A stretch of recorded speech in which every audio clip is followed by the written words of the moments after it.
Hello students, how are you all? I hope you all are fine. Welcome to EVS class. My name is Indu and I am your EVS teacher. In the previous video, we discussed about importance of cloth. We discussed about different materials used to make cloth.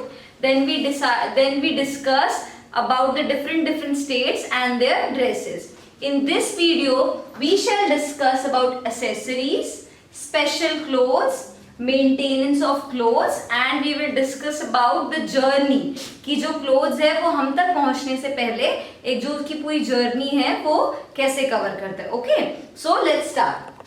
First topic is accessories. Accessories क्या होती हैं? देखो, जब भी हम कोई dress wear करते हैं तो हम उसको और प्रेजेंटेबल बनाने के लिए और अच्छा लुक देने के लिए उसके अंदर कुछ चीजें ऐड करते हैं, कुछ एक्सेसरीज ऐड करते हैं. ओके, सो उसको जब हम ऐड करते हैं तो हम और अच्छे दिखते हैं और प्रेजेंटेबल दिखते हैं.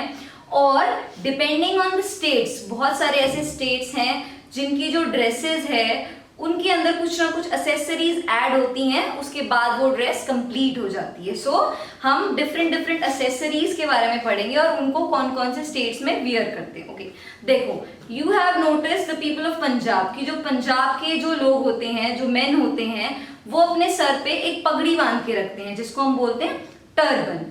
वो एक this is a type of accessory. Okay, next you have also seen the people of Gujarat. Gujarat के लोगों को आपने देखा है, वहां के जो मेन है बहुत ज्यादा कलरफुल और बड़ी सी पगड़ी बांध के रखते हैं, उसको भी आप टर्बन बोलते हैं. All these acts as an accessories, इनको हम एक्सेसरीज बोलते हैं.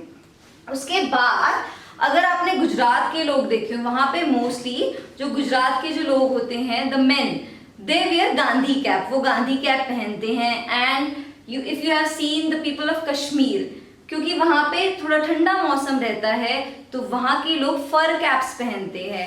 एक कैप होती है जो कि बहुत मुलायम सी होती है, फर से बनी होती है, जिसको हम फर कैप बोलते हैं.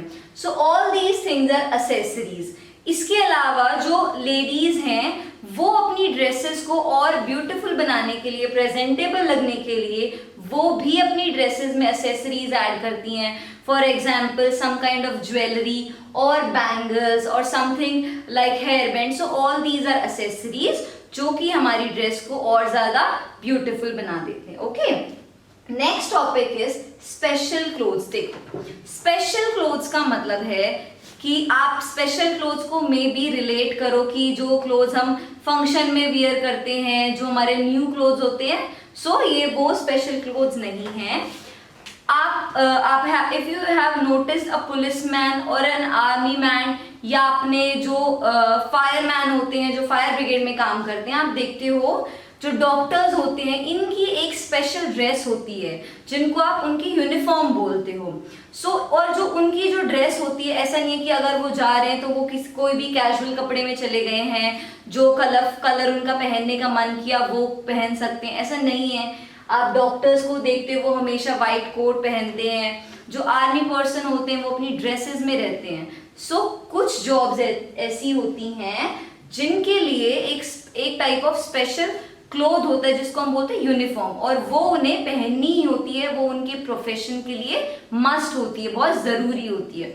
सो सच टाइप ऑफ क्लोथ्स जिसको एक स्पेशल टर्म दे दी, एक स्पेशल वर्ड उसके लिए यूज हुआ है, जो क्या है, यूनिफॉर्म, उनको हम बोलते हैं special clothes. Next is, this is a very interesting topic, maintenance of clothes. कि हम जो क्लोथ्स वेयर करते हैं हम उनको कैसे मेंटेन कर सकते हैं, कैसे उनको गुड कंडीशन में रख सकते हैं, हम कैसे कैसे उनकी जो क्वालिटी है उसको अच्छे से रख सकते हैं, वो जल्दी खराब ना हो. So there are few basic steps, कुछ बेसिक स्टेप्स होते हैं जिससे हम अपने कपड़ों को अच्छे से मेंटेन कर सकते हैं. These steps are washing, drying and ironing. देखो, फर्स्ट क्या है, वॉशिंग, वॉश, उनको धोना. सो अगर हम चाहते हैं कि हमारे कपड़े अच्छे दिखें, नीट एंड क्लीन दिखे, टाइडी दिखे, तो हम उन्हें क्या करते हैं, वॉश करते हैं, धोते हैं. और हमें उनको रेगुलरली वॉश करना चाहिए. जब हम अपने कपड़ों को रेगुलरली वॉश करते हैं तो उनके अंदर से जर्म्स रिमूव होते हैं, स्वेट रिमूव होता है, हमें कोई स्किन इन्फेक्शन नहीं हो सकता है. ऑल्सो जब हम क्लोथ्स को वॉश कर रहे हैं तो हमें मेक श्योर करना चाहिए, हमें ध्यान रखना चाहिए कि हम एक अच्छी सोप, साबुन यूज कर रहे हैं, अ गुड क्वालिटी ऑफ डिटर्जेंट, एक अच्छा डिटर्जेंट यूज कर रहे हैं। क्या वो हार्ड है, हमारे कपड़ों के लिए ज़्यादा हार्ड तो नहीं, क्या उससे हमारे जो कपड़े हैं वो खराब तो नहीं हो जाएंगे। So a good quality of soap and detergent is important. Along with that कुछ कपड़े ऐसे होते हैं जो कि जिनका कलर फेड होता है। सो हमें ये बात ध्यान रखनी है कि वो क्लोथ्स जिनका कलर फेड होता है, जो रंग छोड़ती हैं, हम उन्हें सेपरेटली वॉश करें, वरना वो बाकी के क्लोथ्स को भी खराब कर देगा। And also we should take care कि जो क्लोथ्स थोड़े डेलिकेट हैं, सेंसिटिव है, जो कि वॉश करने से खराब हो सकते हैं, हम उन्हें क्या करवाएं, ड्राई क्लीन करवाएं। Okay, so these were few tips about washing. Then we will discuss about drying. Just like washing के बाद जो ड्राइंग है, सुखाना है, वो भी बहुत इंपॉर्टेंट है। हमें कपड़ों को अच्छे से सुखाना चाहिए। अगर हम उन्हें अच्छे से नहीं सुखाएंगे तो उनमें स्मेल हो जाएगी, ऑल्सो जो उनकी क्वालिटी है वो भी खराब होगी। तो सुखाने के लिए हमें उन्हें एक ओपन, खुले एरिया में और डायरेक्ट सनलाइट, जहाँ पे सूरज की रोशनी सीधे आती हो, वहां पे डालना चाहिए। ओके, और हमें उन्हें एक पर्टिकुलर टाइम तक धूप में ही रखना चाहिए, ताकि उनके अंदर ना कोई स्मेल हो और ना ही कोई इंसेक्ट उसके अंदर ब्रीड कर सके। Okay, so this was drawing.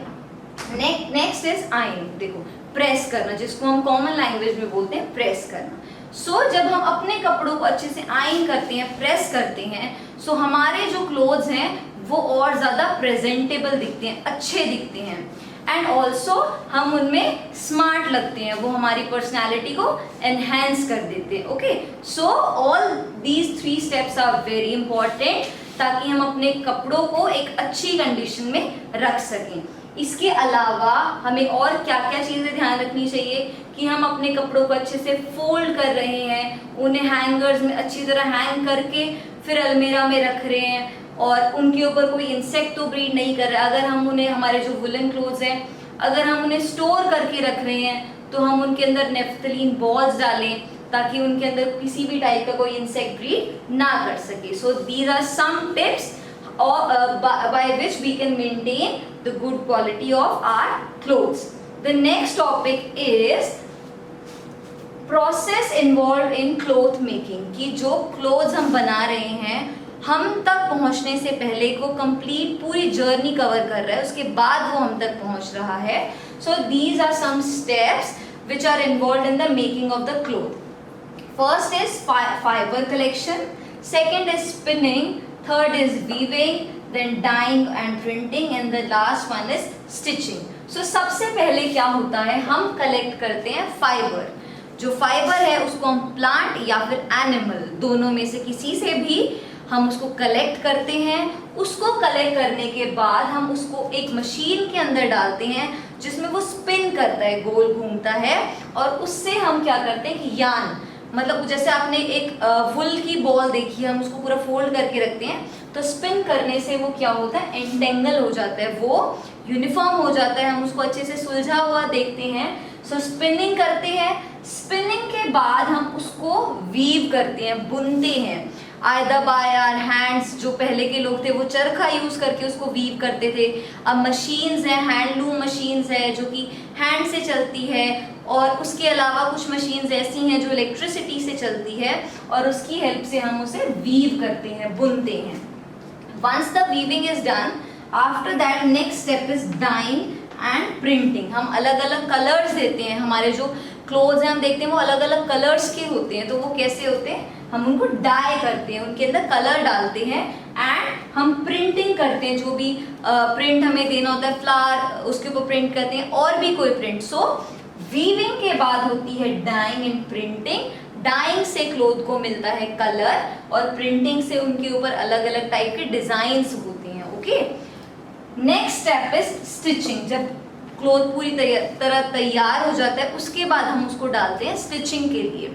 जिससे वो अलग अलग डिज़ाइंस हम उनको दे सकते हैं। जैसे कि अगर मैंने कोई क्लोथ लिया है तो मैं उससे अपना सूट स्टिच करवा सकती हूँ या और कुछ स्टिच करवा सकती हूँ। तो लास्ट स्टेप जो होता है वो स्टिच करवाना होता है। ओके, एक बार हम फिर से रिवाइज करेंगे सारे स्टेप्स को। First is fibre collection, then spinning is done, after that weaving is done, after that dyeing and printing takes place, and the last step is stitching. So in this video, what are the topics that we have discussed? We discussed about accessories, special clothes जिनके लिए हम uniform भी use कर सकते हैं, maintenance of cloth, कैसे हम clothes को मेंटेन कर सकते हैं, उनको अच्छी कंडीशन में रख सकते हैं by washing, drying and ironing, and last we discussed about the journey of the cloth. I hope you all have understood these topics, and still if you have any doubt you can ask me anytime. In the next video we will discuss the exercise question of this chapter. Thank you.